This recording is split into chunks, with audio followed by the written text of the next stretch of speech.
आज के इस वीडियो में हम लोग पढ़ेंगे क्लास 11 काइनेमैटिक्स का बहुत ही इंपॉर्टेंट न्यूमेरिकल। ये न्यूमेरिकल आपको एग्जाम में देखने को मिलेगा, इसलिए इस क्वेश्चन को हम लोग जल्दी से करते हैं। क्वेश्चन है a force inclined at 60 degree to the horizontal if the horizontal component of the force is 40 newton, calculate the vertical component. तो इस क्वेश्चन का मतलब है कि एक फोर्स है जो हॉरिजॉन्टल, ये क्या होगा आपका हॉरिजॉन्टल, ये होगा आपका वर्टिकल। ठीक है, तो जब इस तरह का कोई एंगल बनेगा तो ये हॉरिजॉन्टल पर एंगल बनेगा, तो हम लोग का क्या होगा कि ए कॉस थीटा, और ये बनेगा जब वर्टिकल बनेगा तो ये हो जाएगा आपका ए साइन थीटा, है ना। ये हॉरिजॉन्टल के लिए होगा, जब एंगल यहां पर बनेगा तो ये ए कॉस थीटा और ये इसके अपोजिट साइड वाला ए साइन थीटा हो जाएगा। ठीक है, तो इसके बीच में एंगल कितना बन रहा है 60 डिग्री का, जो यहाँ पर एंगल बन रहा है वो 60 डिग्री का बन रहा है। If the horizontal component of force is 40 Newton, मतलब कि हॉरिजॉन्टल कंपोनेंट के साथ जो फोर्स बन रहा है वो क्या है आपका ये 40 न्यूटन, मतलब हॉरिजॉन्टल का मतलब ये ना, इसके साथ में कितना बन रहा है AX इक्वल टू हम लोग मान लिया 40 न्यूटन। तो कैलकुलेट करना है, कैलकुलेट द वर्टिकल कंपोनेंट, मतलब ये आपको कैलकुलेट करना है। तो देखिए बनाने का तरीका हो सके अलग अलग हो सकता है, क्योंकि यहाँ पर मैंने क्या माना है AX, ये हॉरिजॉन्टल के लिए AX इक्वल टू 40 न्यूटन है ना, और AY इक्वल टू हमको नहीं पता, ये हमको फाइंड करना है। तो हो सके यहाँ पर F भी ले सकते हैं, FX भी ले सकते हैं, FY भी ले सकते हैं। तो आपके ऊपर में AX लेते हैं या AY लेते हैं, आप लोग कुछ भी ले सकते हैं, इससे कोई दिक्कत होने वाला आपको नहीं है। अब इसका हम लोग सॉल्यूशन करेंगे, तो यहाँ पर हेयर AX इक्वल टू क्या है 40 न्यूटन, क्योंकि हॉरिजॉन्टल के साथ कितना फोर्स लग रहा है इसका 40 न्यूटन। AX इक्वल टू यहाँ से AY हमको नहीं पता, ये हमको फाइंड करना है। ठीक है, अब यहाँ पर कुछ और भी दिया हुआ है क्या, तो थीटा दिया हुआ है। थीटा कितना है आपका, थीटा जो है वो 60 डिग्री हो जाएगा, है ना। अब देखिए पहले हम इसके लिए फाइंड करेंगे, है ना, ये आपका फोर्स हो जाएगा F। यहां से अब हम पहले हॉरिजॉन्टल के लिए फाइंड करेंगे AX के लिए, है ना। तो AX के लिए क्या फॉर्मूला हो जाएगा A cos थीटा हो जाएगा, A cos थीटा।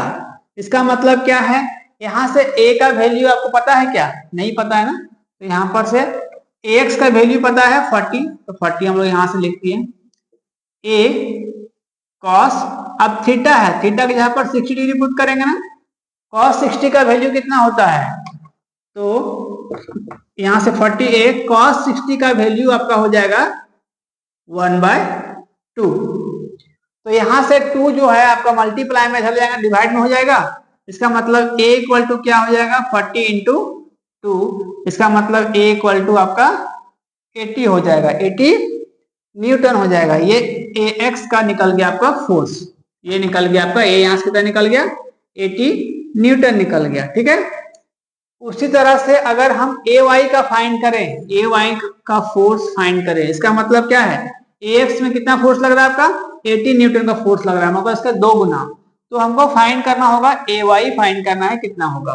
तो AY के लिए यहाँ पर हम लोग क्या लिए हैं A sine theta, A sine theta लिए हैं। तो यहाँ से AY का वैल्यू आपको पता है क्या, नहीं पता है, तो AY यहाँ पर हम लोग रहने देंगे। अब यहाँ से A का जो वैल्यू है, A का हम लोग वैल्यू पुट करेंगे, तो यहाँ पर A का वैल्यू क्या फाइंड किया हम लोग 80 निकल गया आपका। यहाँ से साइन थीटा का वैल्यू कितना है 60 डिग्री, तो 60 डिग्री हम लोग यहाँ पर पुट कर दिया। ठीक है, यहाँ से AY इक्वल टू क्या हो जाएगा 80, साइन 60 का वैल्यू कितना होता है, तो साइन 60 का वैल्यू होता है √3/2, है ना। ये सब वैल्यू आपको याद होना चाहिए, cos 60 का साइन 60 का, ये दोनों वैल्यू से हम लोग यहाँ पर यूज करेंगे तभी ये सॉल्व हो पाएगा। ठीक है, यहां से AY इक्वल टू क्या हो जाएगा 80। अब यहाँ पर √3 का वैल्यू हम लोग क्या पुट करेंगे, तो √3 का वैल्यू 1.73 हम लोग पुट करेंगे, है ना। √3 का वैल्यू जो है हम लोग यहाँ पर 1.73 बाय में आपका ये 2 रह जाएगा, 2 है। अब यहाँ पर क्या करेंगे, जब इसको हम लोग सॉल्व करेंगे तो यहाँ से 2 1 जा 2, यहाँ पर 40 टाइम में कर सकता है, ये कर सकता है। अब अगर हम इसको सॉल्व करें कि ay इक्वल टू 40 इंटू 1.73, तो ये अप्रोक्स वैल्यू आपका आएगा, ये अप्रोक्स वैल्यू आएगा आपका 69.28 न्यूटन आ जाएगा आपका ये अप्रोक्स वैल्यू। आपको इसको सॉल्व करके भी देखना हो, देख सकते हैं, मल्टीप्लाई करके आप लोग ये देख सकते हो उसको कि यहाँ पर ए वाई का वैल्यू कितना आएगा। तो यहाँ पर हम लोग क्या फाइंड किए, पहले हम लोग यहाँ से ए का वैल्यू फाइंड किए, ये हॉरिजॉन्टल के लिए, फिर वर्टिकल के लिए हम लोग फाइंड किए ए का वैल्यू निकाल करके। तो आपको इसमें क्या क्या पता होना चाहिए कि यहाँ पर जब हॉरिजॉन्टल एंगल यहाँ पर बनेगा तो ये हॉरिजॉन्टल होगा ना, हॉरिजॉन्टल कंपोनेंट में इसका वैल्यू क्या होता है, तो ए कॉस थीटा, और ये जब वर्टिकल कंपोनेंट होगा तो उसके लिए कितना होगा, ए साइन थीटा होगा, ये आपको याद रखना होगा, ठीक है। तब हम लोग क्या निकालेंगे, यहाँ से ए निकालेंगे, जो यहाँ पर हम लोग निकाले ए इक्वल टू 80 न्यूटन, ये ए का वैल्यू निकल गया।